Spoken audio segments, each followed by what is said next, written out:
Hello and welcome to A Critical Dragon, where I talk about narrative in film, television, and in books. And today I am joined by my good friend, occasional nemesis, but always frenemy, Dr. Philip Chase. Hello, AP. How are you? Trying to keep you on your toes, Philip. Can't have I you am getting on too my relaxed. toes. I'm in a permanent state of being on my toes. So Well, that's I'm all the tennis for you. You know, you've got yes. those reflexes down. You gotta So be light on your feet. today, my friend, we are going to be discussing Ian C. Esslemont's Blood and Bone, book 5, a novel of the Malazan Empire. And this is our spoiler chat because we've done the non-spoiler discussion on your channel. Yep. And hang on a sec, I'll be all professional YouTube here. And there'll be a link for it in the description below. I really suck at this stuff. Like, subscribe, and share with your friends. I always forget to say that. I always forget to say that. Yeah. I think that's the first time I have ever said it in a video ever. Like I said, I suck at the whole YouTube thing. I just like talking about books. Yeah, that's why we're here. So that's why we're here. We're going to talk about a book. Yep. So in approaching this, in the non-spoiler discussion, we talked a lot about the themes. We talked about it in terms of a colonial travelogue as one of the central sort of aspects that Esslemont is playing with and deconstructing and investigating from different angles, tying into his time studying travel narratives and tying into his time both as an archaeologist out in the wilderness, as well as his time in, what was it, Thailand? Thailand, yeah. So we can see a lot of his real world influences coming together here in what he was exploring in the novel. And just looking at the image on the cover, I actually have it up on the other screen here. And the image that strikes me from this is the conquistadors, like sort of going through the Americas and the exploration of cutting down through the jungles of Central America to try and find El Dorado. And there's like a strong element of that in this novel. Yeah. Because let's talk about perhaps one of the threads that seems completely unconnected to anything else going on in the jungle. Because there are a number of threads in the jungle. There's one that's it seems to be completely divorced from everything that we'll come to in a minute. Yeah. But there's one thread that runs through the jungle, but never seems to connect to anything else. So why don't we start? It literally runs all the way through to the other coast. The army of righteous chastisement. Yeah. So what were your impressions of this? Because it does seem disconnected from the rest of it. Yeah, so it is very much a central component, though, thematically speaking. So plot-wise, they don't do anything that matters to anyone except they go through the jungle on this expedition. They're a conquering army, which basically gets conquered by the jungle and by Himitan, and they make it all the way through to the other side. And there's this constant sense of attrition as they encounter various obstacles and various diseases run through the troops and the supporting people. And you see them go from this very proud, very arrogant group that comes from this, the Thaumaturg civilization. They think of themselves as superior to everything around them. They believe in their superiority with absolute conviction. And so the leader, Golan, who is the commander of the army of righteous chastisement, he is carried everywhere on a litter, and he doesn't even give his own commands. He tells the second in command to go tell this, do this, and you see this I guess progression is probably the wrong word, but this diminishment of this. They're trying to keep up appearances the entire time, trying to be civilized, and it's a lot like the pilgrims, they're called in Heart of Darkness, right? The European colonizers who are trying to their best to keep up the standards, right? Which is actually making them more and more uncomfortable, and they're resisting and seeing themselves as superior to everything around them, but they're being whittled down, and this is captured so brilliantly in the relationship between Golan and his scribe, Thorn. The principal scribe, Thorn, is in that whole exchange the whole time. It's so great. It's the fact he's Thorn, the scribe, so the thorn in his side. Exactly. Because he has all this bombosity and everything when he's describing, and now the army of righteous chastisement continues its conquering trek through the jungle as it sweeps aside every obstacle in its way. And this is, after they've on the, I don't know, third try gotten across the river, and half the troops are dying of this horrible parasite that's squirming around in them. So yeah, that sort of thing. Or when the few that are left are so sick, he goes, well, I'll have my magical soldiers carry them, and he carries them into battle. And everything about it, you see at the beginning that he's on his palanquin and he has all of his accoutrement and he's perfectly made up, and then as it goes on, standards start to slip because they're getting further and further away from civilization. Everything is going to hell, and he's not clean shaven anymore. His hair's in disarray, his camp gets washed away. Yeah. They lose almost all their supplies, and by the end of it, when they stagger out of the jungle onto the beach at the far end, and it's his second in command comes out, and he has like the rag tied around his head to keep the sweat out of his eyes. He's completely in rags, and he comes out and goes, you're not in uniform. That's not standard issue. The thing on your head there. What is that? Yeah. And it's like looking around at these poor people who have just staggered out, the survivors of this completely and unnecessary trek that never once encountered an army, that never once got into battle. What killed them was their insistence that their way was right, and they refused to adapt to the jungle. Yep. This is exactly right. Yep. And it's so wonderfully done, and it does introduce a thread of humor, much needed in the book, because of their. I think that Golan isn't entirely oblivious. He knows, for example, or he suspects that Thorn is making fun of him a bit with this bombastic narrative that he keeps recording in his about their triumphs and everything. Oh, but it becomes a running joke of both of them trying to get one up on the other. And the thing is, Golan is never sure he ever wins. And again, it plays into that Jeeves and Wooster sort of thing of the very smart servant and the slightly dumb master, who thinks they're brilliant, but really it's the servant. Blackadder's another great example of it. But we see it, Tehol and Bug, as another sort of aspect of it. Absolutely. Yeah.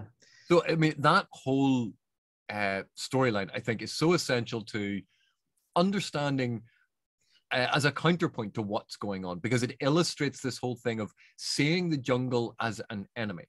Yeah. And insisting that your way, your civilized way, and having that mindset, instead of approaching the jungle on its own terms, instead of trying to understand the jungle. And of course, this is being very, very literal. You're trying to understand the other, the jungle. You approach it in your own terms and you judge it because of that. And it is doomed to failure then, because there is no meeting of the minds here. And when you're in the territory of the jungle, your way is not going to work. Exactly. Yeah.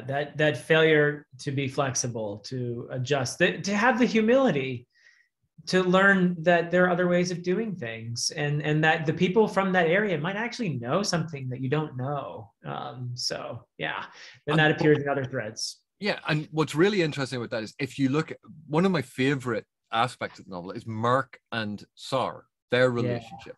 So Yeah. not only do you have the Malazan sort of buddy cop thing, Yeah. which is really well rendered here. And again, they're mages, which, you know, we like in these fantasy novels because mages are fun because they're all slightly crazy.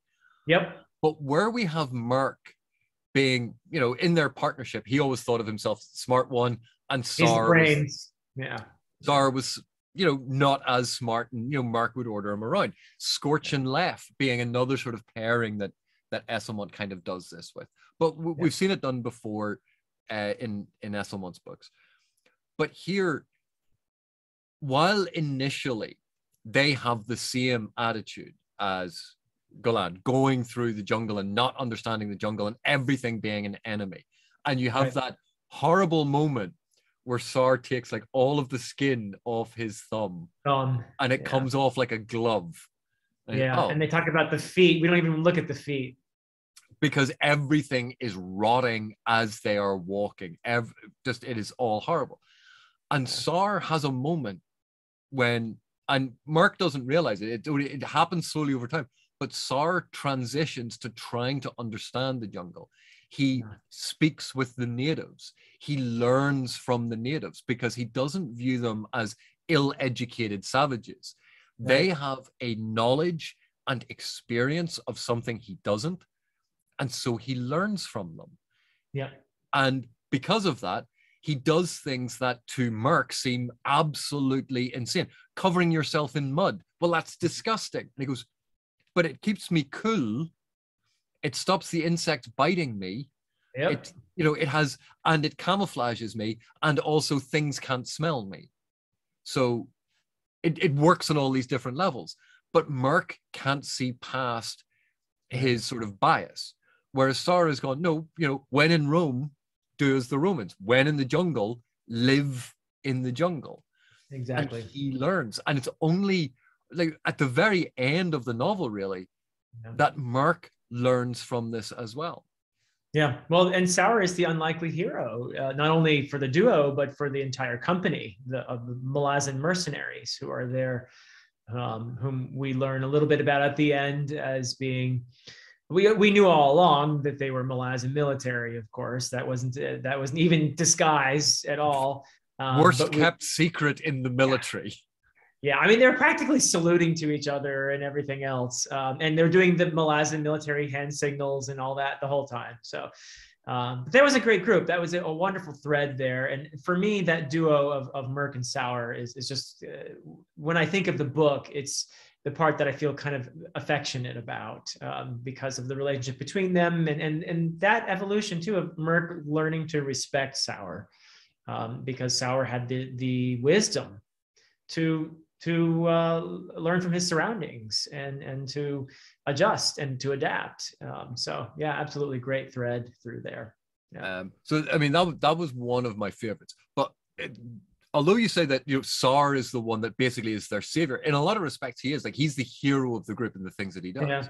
Yeah. But for the main narrative, Merc is also basically a hero because of his relationship with Celeste. Yeah, the shard of the crippled god, essentially. Yeah, that's fascinating, and I love that Celeste picked him to be her interlocutor, or to be the person that she became in dialogue. I mean, he comes to think of himself in an almost paternal role, recognizing though how little and tiny and powerless he is in the face of this vast being, but still feeling protective of her and wanting to help her and trying his best. Having come from, I mean, he came from a lousy, you know, pretty lousy home life himself. And he thinks about what his father would have done. And he just, okay, I'll just do the opposite of what my father would have done here. And that's a beautiful relationship that evolves between him and Celeste. And one of the things that, and Esslemont draws attention to it towards the end, but it's the fact that Merc is torn in his loyalties. Yeah. Because Celeste comes to him for his advice on that question of like, what should I do? Yeah. Like, should I just go and do this thing? And you can see that Merc's sitting there going, well, what is best for me and what is best for the Malazans would be, no, you do it. Right. And he goes, but that's a betrayal of trust. And it goes to his personal integrity, which, as a mage who specializes in Mianis and shadow and deceiving, obviously doesn't come naturally to him. And he was a thief as well. But he takes that moment and he thinks beyond himself. And he tries to think about it from her perspective. Yeah. And this ties back into that theme that we'd identified of recognizing someone else's position is not yours and trying to think about it from their position and learning from it, not imposing your view on the situation, but trying to see it from a different perspective.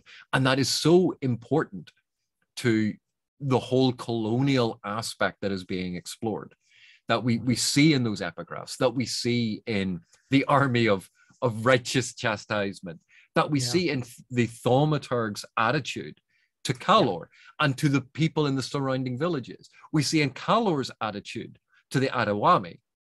Yep. That everyone is preying on everyone else because they put themselves front and center and their beliefs are paramount. And yet we have these moments where certain characters have that epiphany of trying to learn. We have Sar learning from the tribe in the jungle. We have Merc reaching that accommodation and having that section. And we have Osric in talking to Gothos. Yeah. The contrast is really something, because so you have a figure like Calor who views everyone around him as tools, means to an end. And then you have someone like Merc who realizes that he does not want to be in a relationship of exploitation with Celeste. He connects with her. He sees her humanity, to use the word that in this case doesn't exactly apply to Celeste, but it does, I think, to her personhood is something that he respects. Celeste, the celestial being. Yes, exactly. Gotta love and that he even remarks on that name. He says, "Of course, that would be your name, right?" But what I like, what is the refrain that everyone always has about Calor? You never learn. Yep. And Commander Ray told him that. Yeah. And it's the refrain about Calor that constantly goes through that. And what we see is the Thaumaturgs do not learn. The what are the shamans of Agon, the Shadowam of Aegon? They don't learn either. They're just as bad as the Thaumaturgs. That's absolutely. Yeah. And Ardata, her entire storyline is she refused to learn until Triss comes to her and goes, no, you have to grow up, you have to let go, and you have to move on. And Skinner as well. Refuses. So we see this as these people who are locked into a mindset and are offered the opportunity, are invited to learn, to grow, to mature, to see things a different way. And they outright refuse. And they're the ones in this novel that end up being punished.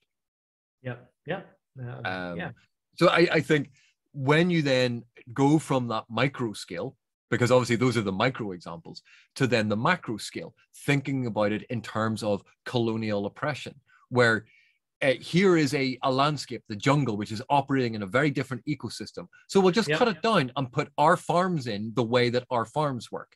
And we'll cut down all those trees. All those trees are useless. We want our trees because we know what our trees do. And yet what we see, Sar and the others, they have these plants that can cure these wounds. They have miraculous flowers that can do these different things. That the jungle has a different way of doing things. And yet the Thaumaturg's belief is, no, we will do it our way and we will destroy everything that does not fit our paradigm. Yep, precisely. Yeah. There are some wonderful contrasts to this way of being in the world. Several threads in here. One of the more beautiful ones is, I'd say, Sang, or however you say her name, and her brother Hanu, and their relationship, but also how she learns to relate to the world around her. is one of the contrasting threads in here, I would say. But it's beautiful how her brother from the very beginning decides that his purpose is going to be to protect his sister, and that loyalty, that promise is what makes him immune to the whatever the Thaumaturgs did to him. He's able to override that because of his previous devotion to his sister. I think that's just a beautiful thing. It's such a contrast, the personal and the respectful in contrast to the impersonal and the exploitative. And of course, that is mirrored in how Kyle gets out of the Azaf. Yeah. So right. It's when people say, you know, oh, there's bad writing or authors aren't any good. When you see moments like this, where you take one storyline and there's this aspect of one story thread, and it's reflected in an entirely different thing. And at no point does the author put big red arrows pointing at it to go, look what I have done here. The author is expecting you to pick up on it. So seeing Kyle with his previous commitment is freeing him from this. And we see it mirrored in what happens to Hanu. Yeah, absolutely. And of course, Sang is a character who could hurt people and chooses not to. And it's so fascinating, her relationship with Ponlor as it develops. I love it. I love what Esslemont did here, and how it goes from a place of mistrust and almost exploitation to, at the end, the two supporting each other and helping each other and saving each other and understanding one another. And finally, in the very end, holding hands, coming down out of the mountains to emerge together to try to help rebuild civilization in a positive way. And of course, you know, Sang calling down Old Man Moon in order to save Ponlar. She didn't have to do that. Yeah. So again, she goes out of her way to save him. But when you think of how that relationship changes over the course of it, where they were antagonists, where it was hunting each other, or he was hunting her and he was going to kill her, and that just, it slowly changes over time as both of them come into more knowledge. And for Ponlar, obviously it's very important because it calls into question a lot of his beliefs about the Thaumaturgs. Exactly. But for Sang, it's really important because when we have her in the prologue and we think of her aspect of story, and it's told from her perspective that, you know, her village was all this sort of thing, and she was always out in the forest and was having these sort of conversations with the spirits. But remember the moment when she goes back to the village and her mum is at her aunt's place, and she's like, but why would she be there? And it's clear that her memory of the village is actually not what really happened. It was her perception at the time. And her time away, she's conjured this almost entire backstory that wasn't real. And so when she goes back, it's different. Yeah, she was disengaged from her community, it's fair to say. So you would expect her to be, through this journey, to become much more engaged with her community. And Ponlor as well, who has gone from seeing people like her as inferior and having the moral authority to do as he sees fit, you know, to dispose of this person or that based on his superiority, based on his position, his training, right? To go from that to having his head bashed in a little bit, which never, you know, some of us need to have our heads bashed in a little bit in order to see things. But I think it's through recognizing her humanity. And this is how it works, folks. This is what happens when you recognize the humanity in another person. It changes you and it makes you a better person. And that's certainly what happens with Ponlor here. But Ponlor is also given another example to contrast with Sang, and that's obviously Jack. Yes. You know, Jack, who looks at Ponlar as the Thaumaturg, the noble who had the silver spoon in his mouth, and he goes, you have no idea what my upbringing was like. The way that we were brought up, you had it so much better than me. You had a family. You had someone who cared about you. You had people who fed you. I lived on the streets. And it, again, about these assumptions we make about other people without knowing the basis in fact. And we base entire actions and prejudices on these misconceptions because we're Yeah. not looking past the surface. So again, going from that micro scale to that more macro scale about the attitude toward the jungle and the children of the forest, or the children of the jungle, who are a species of kind of divers, kind of soul taken in strange forms. So they look monstrous compared to humans, but that doesn't make them monstrous on the inside. They have a different way of life. They have a different society. They have different rules. And just because those rules are different doesn't mean that they are wrong. And it's the wonderful complexity of that, of trying to understand these completely different ways of looking at society and community and culture and the environment around you, and whether you try to live in harmony with it or whether you try to conquer it.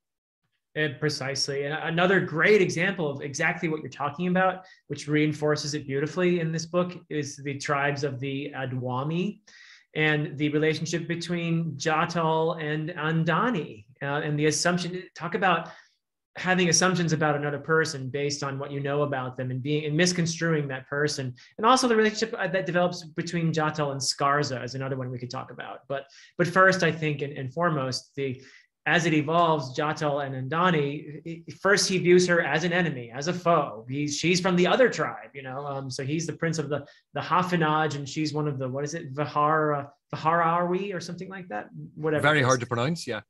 Yeah, so one of those. But they're traditional foes, and so they don't trust each other. But then they have this relationship that evolves, and they become very close, and they... Oh, I'm sorry. The euphemism, they become very close. This is not a PG related channel. Okay, fine. They have a role in the sheets together. But I think more importantly, they view themselves as allies for a period. But then he sees her getting close to Calor and going into his tent and thinking, oh, she's betrayed me, and this horrible woman, and I'm going to get my vengeance. And then the revelation at the end, when Calor pulls the arrow out of himself and gives it, here, I'm going to give you this, and I'm not going to kill you because I want you to be miserable like me, right? So, here, this is what really happened, kid. And then his eyes are like, whoa, oh, that's what she was up to, right? So I thought that was just a fascinating roller coaster, really, that relationship between the two of them. But then, and at the end, getting Calor to kill him. Yep. It's the classic Romeo and Juliet love story, where you go, you idiot, there. Okay. Star-crossed lovers who have the brains of small hamsters. But well, they're obeying their instincts, that's what you do, so. But and again, it's interesting because this is the book I think gives us the greatest amount of insight into the fact that Calor, as much as we may loathe him, as much as he is not a nice person, was not always that way. Right. And there are hints through this book that Calor actually, when he was High King, was a good and just king who ruled. He was loved. He was loved by a lot of the people. Now, he did conquer the continent. Let's not shy away from the fact that empires don't just, come together through hugs and good wishes. They don't? It's not like he used the Care Bear stare and everyone felt good. But he had an empire and he ruled it justly. But the Thaumaturgs disagreed with this. And this ties into something we saw in the Malazan Book of the Fallen. They called down the green shards. They called down the crippled god to smite Calor.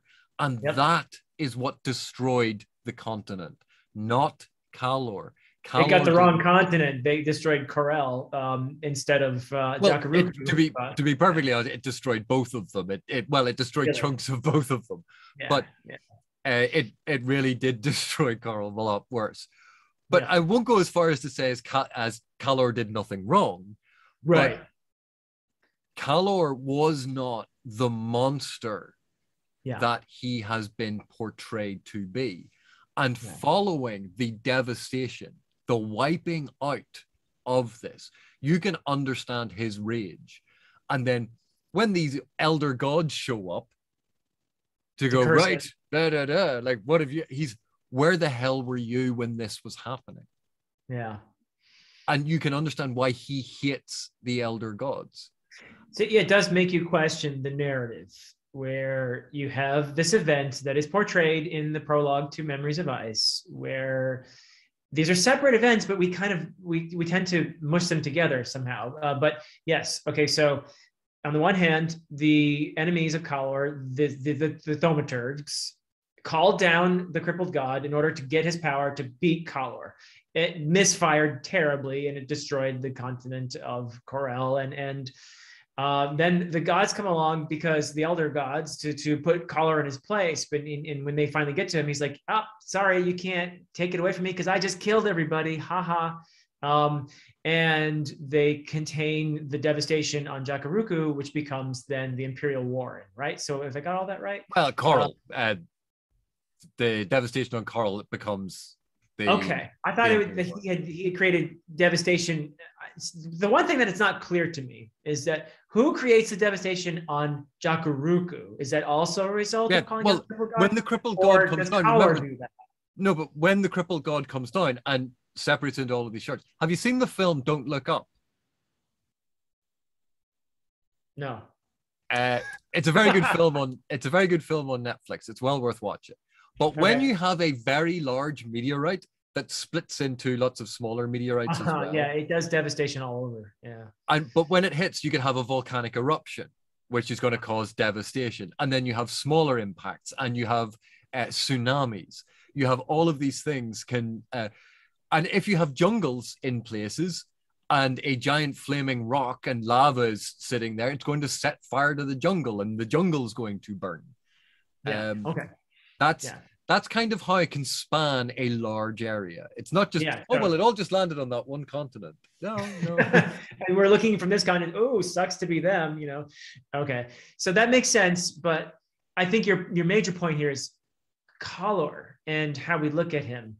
It's not such a straightforward narrative, is it?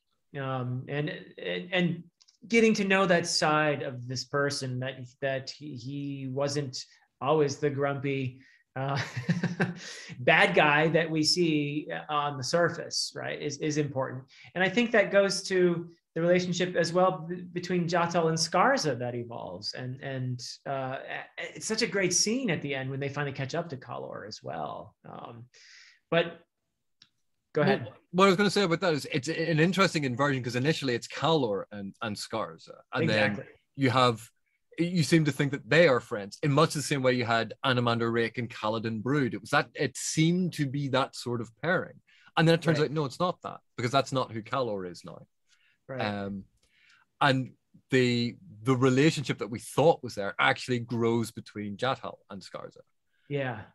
So much so that at the end, and then the fact that this giant half Trell becomes a real friend to Jatal there. I thought that was beautiful. And he keeps trying to he's more experienced. He's been around for probably quite a long time. And he keeps trying to get Jatal not to hurt himself. And he fails ultimately because of Jatal's youth and perhaps, but also just how devastated he is when he realizes how he had misjudged Andani and the guilt over that. But he never stopped wanting her as well, even when he was misjudging her. So, but there's another interesting part of that entire sort of story thread, which was obviously the Shadow Army of Aegon, who are the mortal enemies of the Thaumaturgs. And the difference is the Thaumaturgs are all about the instinct ruling the body, and the Aegon it's about the body ruling instinct. Yeah, it's a lot like in Gulliver's Travels when he's visiting the Lilliputians, and there's this whole war against from the big Endians versus the little Endians. Which part of the egg do you crack it open on? I mean, this is humanity, right? And yeah, like we don't need to look particularly far to see religious schisms. Yeah, within a religious belief where it is the same religious belief, and it's like, no, but we're slightly different, and people at loggerheads and people die. You particularly don't need to look very far, I think. Yeah. Look out the window. Yeah. But that aspect of human blindness, of always looking for the differences. And again, it comes back to that of judging others based on, this is how I believe, and you must believe that. And if you don't, you are wrong. And if you believe something different, you are wrong. And we can see if a novel had been set in our world and was targeting a specific historical or moment or a particular religious story or something like that, that trying to make these points could be very offensive to people of that particular party or religion or country or nationality or whatever, because it will be. Yeah, it will be. Yeah. There are going to be feelings bound up in that. But by placing it in a fantasy narrative, by giving us that distance, because this is about colonialism, this is about racism, it is about religious sectarianism, it is about all of these different things, because ultimately it comes down to this type of human behavior. But by placing it in that fantastic filter, it allows us to take that step back and go, this isn't just about my culture and this thing, or their culture and that thing. It's about the general aspect, the general point of it. And I think it does actually help us get a new appreciation to understand the insanity sometimes of this. Yep. Well, speaking of schisms, how about the Crimson Guard and the avowed versus the disavowed? And I think Esslemont gives us some surprises in here. Was it as surprising as that highly professional segue? That's why I'm Dr. Fantasy, my friend. Smooth segues. Yeah. But again, Skinner, we hated. Yep. And yet in this, didn't you feel a modicum of empathy for him? At times. I felt empathy for him because I saw his intransigence, his stubbornness, his arrogance, his refusal to change, which we've talked about. And I can relate to that. I can relate to, I've been in situations where I didn't recognize that I'm hitting my head against the wall repeatedly and not, not having the humility to say to myself, oh, maybe I should examine what I'm doing here, So I did feel a bit for Skinner, particularly at the end when his vaunted armor turns on him and the spiders then consume. Yeah, we won't get into the super details here, but yeah, I mean, it was pretty not a nice fate. I would not want his fate, but it's interesting how the Crimson Guard react and then come together at the end too, the avowed versus the disavowed. And I expected more of a conflict here. I think, of course, that Kaz knew all along where this was going, right? But Kaz hasn't revealed the truth to everyone, because we get that moment where Kyle appears to Kaz, and for the first time, Shimmer comments on this. For the first time ever, Kyle bows to him twice. Yeah, and instead of going back to Skinner, right, Kyle has allied himself with Kaz. Yeah, and you go, well, that something's going on here. And when someone like Kyle can change, what does that say then about Skinner? But you see Skinner's perception of the situation, because Shimmer lays it out. They're a mercenary company that doesn't take on mercenary contracts. True. They're a mercenary company that has sworn to defeat the Malazan Empire, but hasn't challenged the Malazan Empire in over 100 years. They don't take on new recruits. What is going on? And you can, as soon as you see it from Skinner's perspective, not just going, oh, well, Kaz must be the good guy and Skinner's the bad guy. Yeah. When you see it from Skinner's perspective, that's why I say you can have at least a modicum of empathy. He's practical. Yeah. He's looking at this going, but Kaz is a really bad leader. He's not getting it done. Right. Kaz is disengaged. And we have the sense that we like Kaz because we think he's disengaged because he wants to spare the other Crimson Guard this truth that is eating away at him, which has made him physically age in a way that they haven't. Shimmer, who's clearly in love with Kaz, and interestingly, at one point was in love with Skinner as well. So that's an interesting connection that humanizes, I think, Skinner to a degree as well. It's interesting how he mirrors. Well, I'm getting sidetracked here, but I love how Esslemont mirrors the Skinner Mara relationship with the Kaz Shimmer relationship. Very interesting, and how they go in slightly different directions too. And also then Petal, having the unrequited love for Mara. Yeah. So that's in it. I wonder where that's going to go on the other side of that mirror then. Yeah. Interesting. I know what happens in the books. Hey. Well, but I think the whole mirroring of the Crimson Guard and what they are doing, and again, mirroring and duality are like big aspects of this, exteriority and interiority. But the duality of the Triss and Ardata, Skinner and Kaz, Mara and Shimmer. Well, even though like Mara's a mage and Shimmer's not, but you see that mirroring. Even Ponlar and Sagan, Cyan, whatever, Sang. But that mirroring, that duality we see constantly through this, and I think it relates to the thread I think we need to talk about is Osiric. Yes, I totally want to talk about that. Yeah, because this is one that seems entirely disconnected from the entire narrative. That there doesn't seem to be a single point of connection, and yet for me, this is a keystone to understanding all of the stuff that's going on. Yeah. So we talked a little bit about this in the non-spoiler talk, and you had some great points of this. So this is your chance now to espouse on this, full spoilers.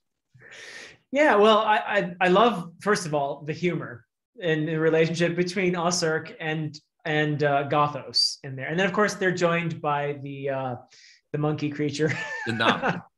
The Noct, exactly. Yeah. So what's going on there is just fantastic, but also what's going on internally with Osiric in that moment, and the trial that he's going through. Yes, it's completely psychological. There's no physical peril, and there's no obvious plot connection to anything else that's happening in the book. But what's going on in here with Osiric, I think, is where we can begin to see what the relevance of this plot thread to the rest of the book and to Malazan in general. But Osiric is a character I've always been curious to hear more about, because I feel like we just get, I know if you read Carcanus, there's more there, but in the two concurrent series, he's more or less alluded to. We don't see a ton of him, really. I think he appears in one prologue in, I believe, Return of the Crimson Guard. Okay, yeah, Return of the Crimson Guard, yeah. And he's referred to in another prologue. Yeah, exactly. So we don't see a lot of him. We assume a lot about him because of the Leosan connection. He's Thais Leosan, and we're used to perceiving the Thais Leosan as inflexible, as self-righteous, as they're the ones who know everything, and they want to convert. Talk about arrogance in the way they interact with other people. So I guess in my mind, I just sort of have all these qualities and associate them fairly or unfairly with Osiric. But remember when Leoric got into trouble, and Osiric had to show up and help him out, and helped him. Yeah. Although he admits in his head he was scolding him the whole time, like, "What are you doing, you dummy?" But yeah. So I mean, that explains your attitude too. That is how we have met him before. That is what we understand about him. It is what we understand about the Leosan, that they are almost religious fanatics. Right. And it's the appearance of doing the right thing. But what he discovers is it's empty at the core. He's never looked at into himself. Right. And what we have in that, well, for me, I'll explain what I see in it. Okay. But what we have is he goes on an internal journey. That's what this is. It is while he's sitting in one place, he goes on an internal journey. And it is almost the inverse of what we see happening in the rest of the book, where it is an external journey, which is a manifestation of character change. Here, it shows that you can go on the same character changing journey without leaving your chair, that it is about knowing oneself. And that doesn't require you to go on a very extensive river cruise into the heart of darkness to get eaten alive by various bugs and spiders and river dwelling monsters. And parasites from the inside. Yeah. Read the book, don't go camping. So it's the same story. It shows you what those stories in part are about, but it does it in a way going, but this is what it is. This is the key. It's about character change and growth through journey. And the journey doesn't have to be literal. Yeah. Yeah, and he ends up doing something uncharacteristic, which Spite and Leoric remark upon. And Leoric even says, I'm even more surprised by the fact that he would do this, a sacrificial act at the end, where he finally realizes, oh, okay, I've been examining myself. I realized that I basically have been looking at the rest of the world as there for me to use, and for me to convert to my way of being and thinking, and imposing what's in here onto what's out there. And so what he does at the end is I guess the opposite of that, right? Where he makes a sacrifice. I'm not entirely... He relinquishes control. He stops trying to control everything and tries to see more what is needed to be done. Not what he thinks should be done, but what is actually necessary. Yeah, yeah. Yeah, it was great the way he came there too, and how you have to give him that he refused to leave the dead house, the Azath, until he figured it out. And I love the role that Gothos plays in that, just sort of poking him and tormenting him. He describes himself as a prick. Yeah, I love it. At the end, he says, "Thank you, prick," right? Before leaving, he says, "Thank you, prick," because he helped him by being a prick. Yeah, so by pricking his conscience. Exactly. Yeah, sure that's what he meant by it. It wasn't anything rude. No anatomical parts referred to whatsoever. Yeah. But so you can see why I see that very much as the sort of the key to the rest of it, because you can see how it ties into all of the character growth that we've seen, all of these different characters realizing their own internal bias. And it took them this extraordinary journey in extraordinary circumstances to do it, to have that growth. And he's managed to do it by sitting there with a grumpy old man and a weird monkey creature. And that's the kind of camping I like. Sitting in a comfortable house where you can have a cup of tea. With a jacket? Well, he has some decent books around. Yeah, okay. But so one last thing. I hear he has one book that it never ends, right? Yeah. But the never-ending story. Yeah, not that one. So, but thinking then about like some of the fight sequences, because there are some really quite strange, monstrous, exciting spectacle moments in the novel. When they're sailing down the river and they think they've hit a sandbar, because it can't be a sandbar there. Oh, wow. And it's a giant sort of dreck worm that just is lying along the line of the river. And then they have that thought, is it following the river or is the river following it?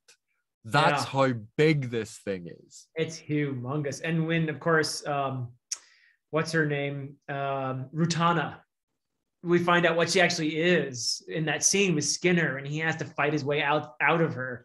Wow, I mean that's pretty cool. She's a soul-taken drac worm. Yeah. We also had Spite got eaten by a drac worm as well, and she did the same thing, which gives you some idea of how powerful Spite is.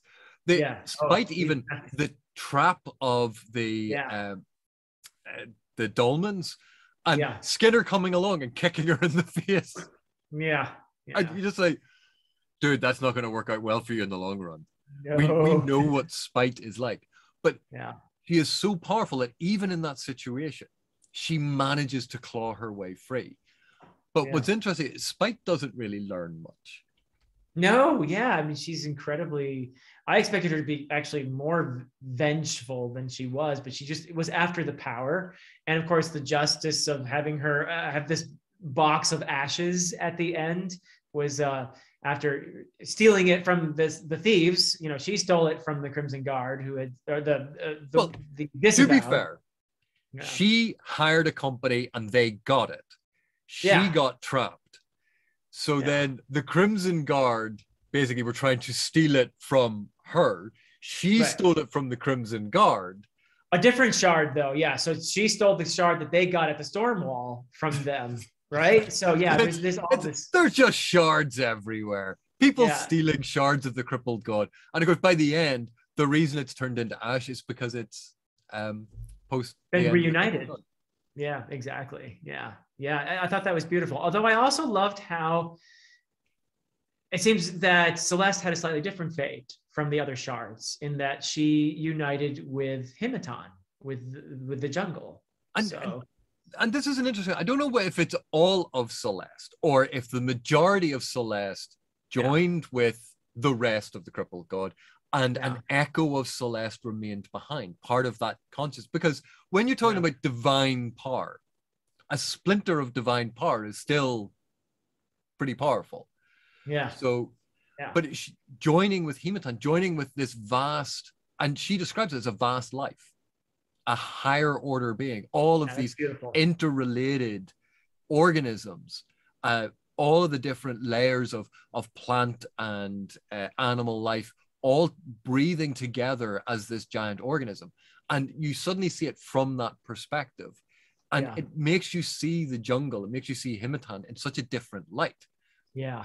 It's like looking up at the stars on a clear night and realizing that you're part of all this, you know, and having that realization just hit you, you know. It's beautiful, actually. I love what he does there. So it's almost like a fearful joy, because it's beautiful and yet frightening and horrifying at the same moment. It is, because you want to hold on to that individuality, don't you?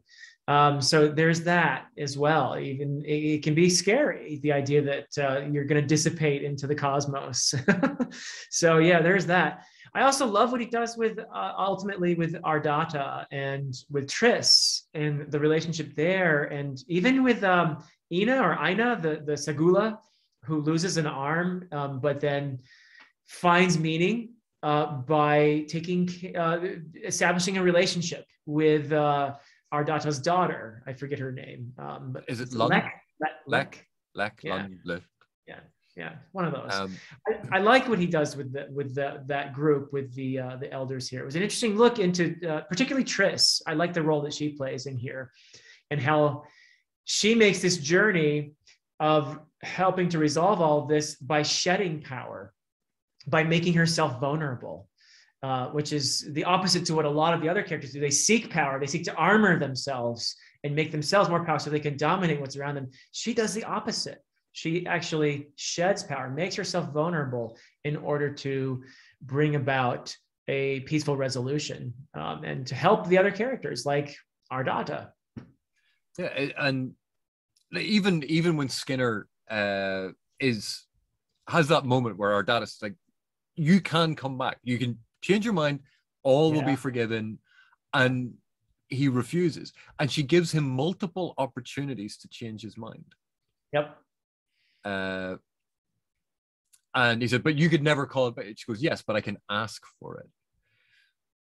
And that I thought was such a nice moment, because again, it's not about force, it's not about we sometimes forget that soft power is a real thing. Yeah. We get so used to the sort of the blunt, hard power that is almost always explored in fantasy novels.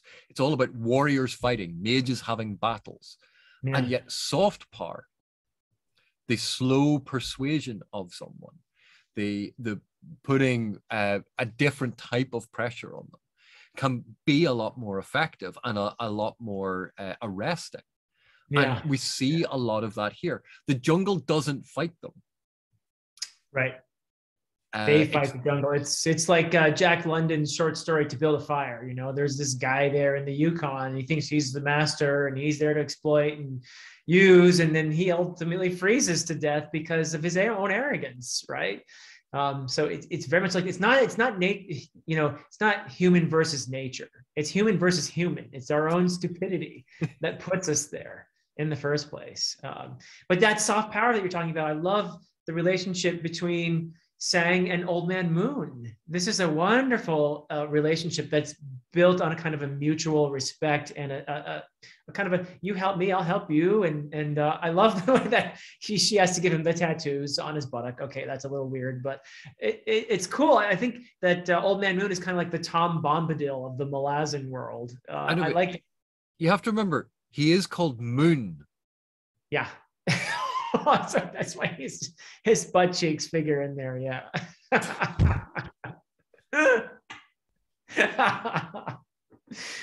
Yeah. This is true. I don't know if we're going to recover from this one, AP. But yeah, interesting relationship. But and again, the tribal nature of tattooing being something different for him. But in all of these things, again, how Sang sort of resolves the crisis at the end, it's not by her killing other people, it's by her surrendering to the power. Exactly. And sacrificing herself for others. And then Hanu sacrificing himself for her. And Pon Lang sacrificing himself for them.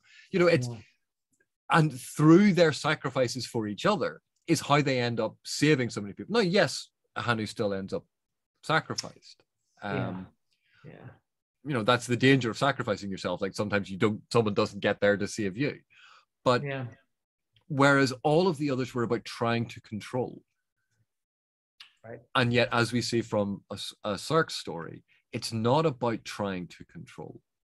It's about trying to do the right thing. It's about trying to fit in with what's needed.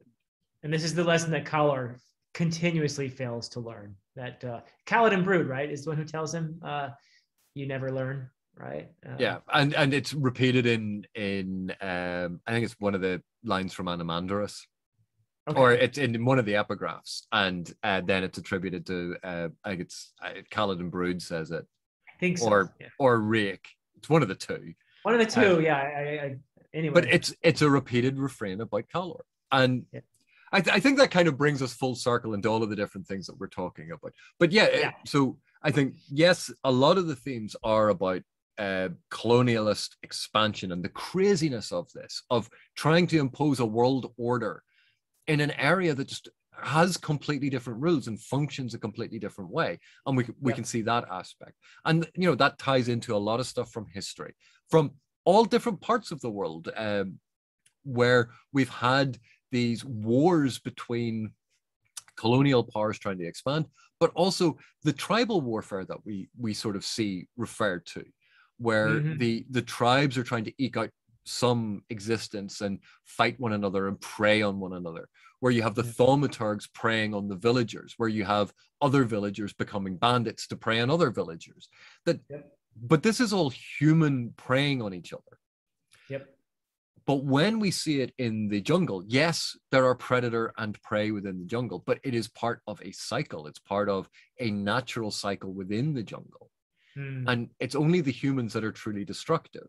And where we see the great and glorious edifices that have been raised by the humans, these massive monuments to civilization. The Calor's empire. Much like Ozymandias and the desert reclaiming what had been a great empire. We see that the jungle has reclaimed all of these things. Yeah. Yeah. Instead of sand, burying the sculpture with its, I forget the exact line, but it's I am look Ozymandias, of King of Kings. Look at my works, ye mighty in in despair. despair. But at that sneer of cold command on the statue, you can still see half buried in the sand, right? That's exactly how I picture the statues of Calor that are ubiquitous in this empire. So, but instead of sand, it's been eaten up by the jungle. Yeah. So, yeah. So, I mean, there's clear parallels, obviously, to that poem in this. We're seeing a lot of the same things. We're seeing the ancient relics of the past, these ancient civilizations that the jungle has grown over. And the bits of sort of civilization that have survived are the tribal peoples that live in harmony with the jungle, that they survive, they continue to survive, whereas these civilizations, these great and glorious cities and temples, they haven't survived. They've been destroyed because they were trying to impose on an area that refused to let them. Yeah, well, Malazan has a way of giving you a very, I think, wonderful perspective on your place in the universe. So it's like I said before, it's like that feeling when you're looking up at the stars and you're realizing, wow, okay, this is pretty big out there. And I'm a little fella after all. That's part of all of this. So it's something that I really love about both of the series very much. So, well, thank you very much for joining me on this, Philip. I've had a lot of fun talking. So have I. So have I. Just the evocation of jungle in this book, the sense of the setting, the tone, the atmosphere, the fact that just the feeling of rot and the smell and the texture of it was so vivid. It really was a brilliant evocation of setting, and it's almost unparalleled in the versions of jungle I have ever come across in fiction. I can't think of one that does it better. I can't either. Yeah. But thank you very much for discussing this with me, Philip. Thank you for coming on the channel again. Oh my goodness. It's always a pleasure. It's a joy. And I hope that your viewers will enjoy what we had to say. So. And for those of you still watching, thank you very much for watching. Thank you for your continued support. And we will see you in the next one.